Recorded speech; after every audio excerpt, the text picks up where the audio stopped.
How to Spot a Witch Part 2. A lot of witches who are very subtle with knowledge and who really good at talking, they will twist the words of the Most High to mislead people.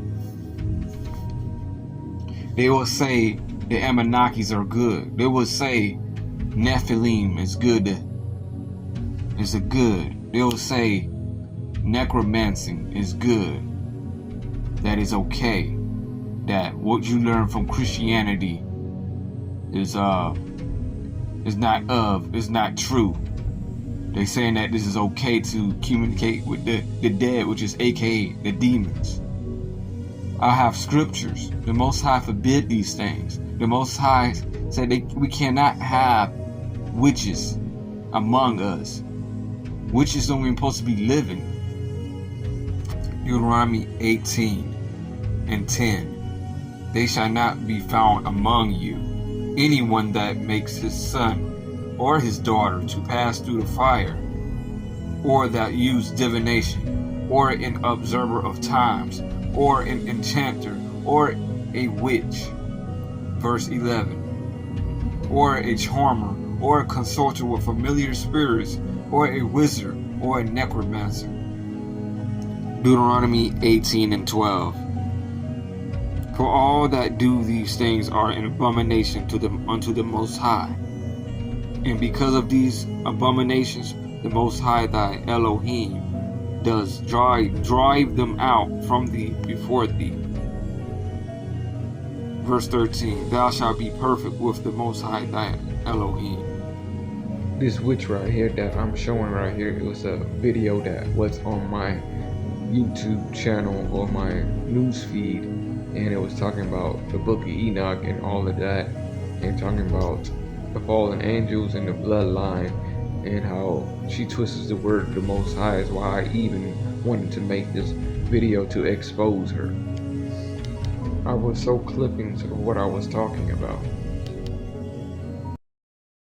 The superheroes, Marvel, like all of those characters they talk about in Dragon Ball Z, the Super Saiyans, like they're talking about you. They're talking about tapping into your magic and activating your dormant DNA. Like Dragon Ball Z was pretty much teaching us how to activate our 7 chakras, like activating the 7 Dragon Balls, which is your energy centers, in order to awaken the dragon, which is the Kundalini energy. And once you are able to activate all of your 7 chakras, which are the 7 Dragon Balls, then you can make that wish, any wish that you want. The Anunnaki, the Nephilim, the fallen angels, the truth about dark magic, white magic, and also how to utilize these occult secrets and powers to break the spell of the Matrix. Me and one of my friends was having an interesting conversation, and he shared his idea that those who are the chosen ones, those who have the special rare bloodline, those who are known to come from the heavens, those who are the children of the Anunnaki, he says that we're not really supposed to be intermingling and having children with people who are like us, but we're actually supposed to be mating with people who are mortals. And I thought this was really interesting because when you look at sacred texts, they talk a lot in mythology about how the gods came down and mated with women. They talk about this in the book of Enoch, which actually got removed from the Bible because they didn't want the children of the stars to know who they really were.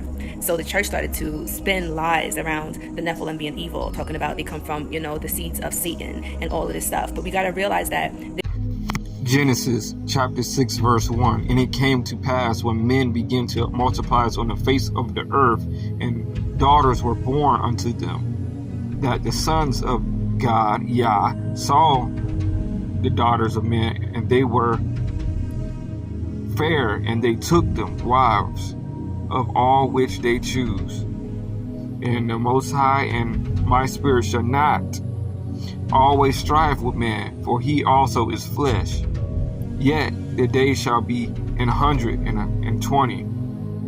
Genesis chapter 6 verse 4 through 5. There were giants in the earth in those days, and also after that, when the sons of Yah came in unto the daughters of men, they bore children to them. The same became mighty men, which was of old, men of renown. And verse 5, Yah saw that the wickedness of men was great in the earth, and that every imagination of thoughts of his heart was only evil continuously. The fallen angels laid down with the daughters of men, and that is wickedness to the Most High. And as you can see, it caused a lot of wickedness on the land. And after they conceived the Nephilim, that's when they came with gene splicing. And where this come from? With dinosaurs, they manipulated genes. They messed with animals, all of that stuff. Jasper Jubilees talk about that, and this is where this wickedness come from. Taboo, because supposedly the angels were not supposed to mate with the women. Now the women, you got to think about it. Who are these women that these gods mated with? And how were these women able to have these babies? So legend has it that the witches and magical people... I like to point out another error of misleading and twisting the scriptures. This witch I'm exposing right here. She's saying that when the Genesis 6, when the fallen angels came down and made with the woman, that they were witches. No, in the book of Enoch, they stated that fallen angels taught men how to do dashing of roots. And I also will have these scriptures and show you and read it out to you that fallen angels taught men how to do roots and taught witches know what they know now. And it's just very upsetting to know that witches are manipulating the scriptures and twisting. Enoch chapter 7 verse 10. Then they took wives, each choosing for themselves whom they began to approach, with whom they cohabitated, and teach them sorcery, incantations, and dividing of the roots and trees. Enoch chapter 7 verse 11. And the woman conceived and brought forth giants. Channels and downloads. You are the gods that they've been talking about. You are the gods that they said will come back. You are the ones who are supposed to destroy this fake reality. You are the ones who are supposed to wake up the people. And you're not going to wake up the people by trying to force them to wake up. Because think about it. How does it feel when religious people tell you, like, you shouldn't be practicing this? Witches like her, they have a lot of knowledge and they have demons working through them. So if you watching her type of videos, you're not saved and born again and not knowing the Most High and not rooted in the Word, you will waver by listening to people like her. They're saying that if you're a melanated person, saying that the Anunnakis are your blood, which is wrong. The Anunnakis, those fallen beings, don't care nothing about us. Those number fallen angels, you just trying to drag more people to get down to hell. But it's also, it is another witch I want to cover, and it's a very famous witch. So it's Erykah Badu. But these witches, we must be aware of their knowledge, and we need to. If you want to know about the Book of Enki, that is something you gotta have the Most High with. How to spot a witch? Also, they will have statues of false gods in their houses. They will have stuff dealing with energies that attract demons. Erykah Badu is one of the main ones that shows you the stuff that she had, and she's one of the famous ones. I'm gonna run a clip. I cannot live without.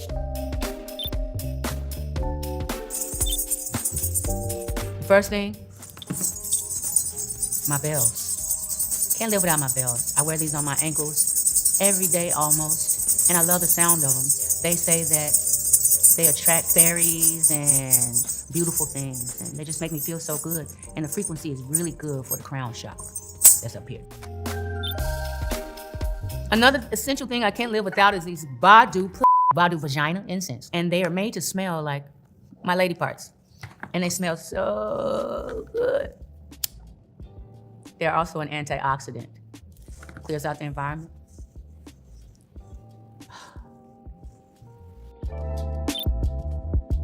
My grills.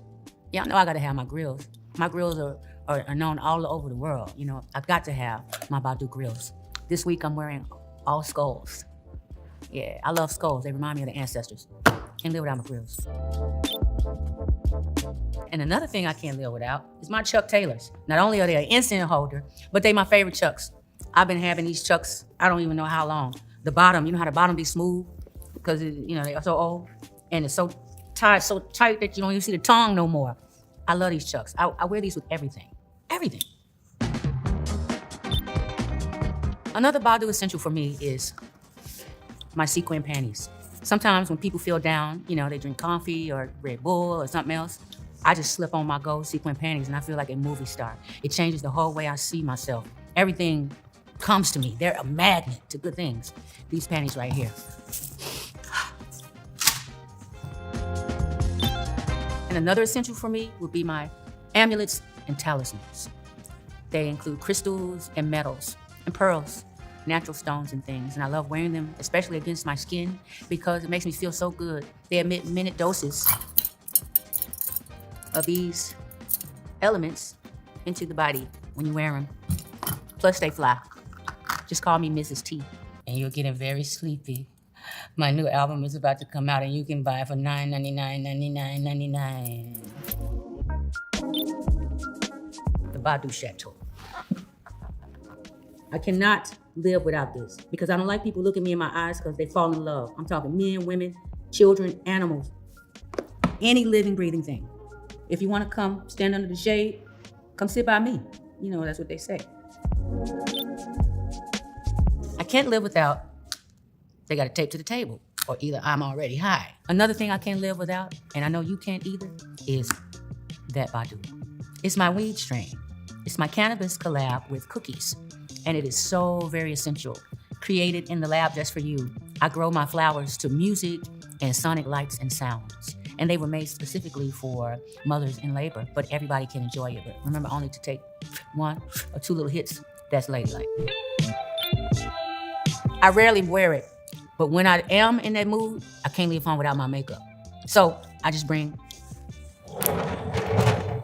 my whole makeup artist, my daughter Puma. She's an improvement on my design. And I guarantee you,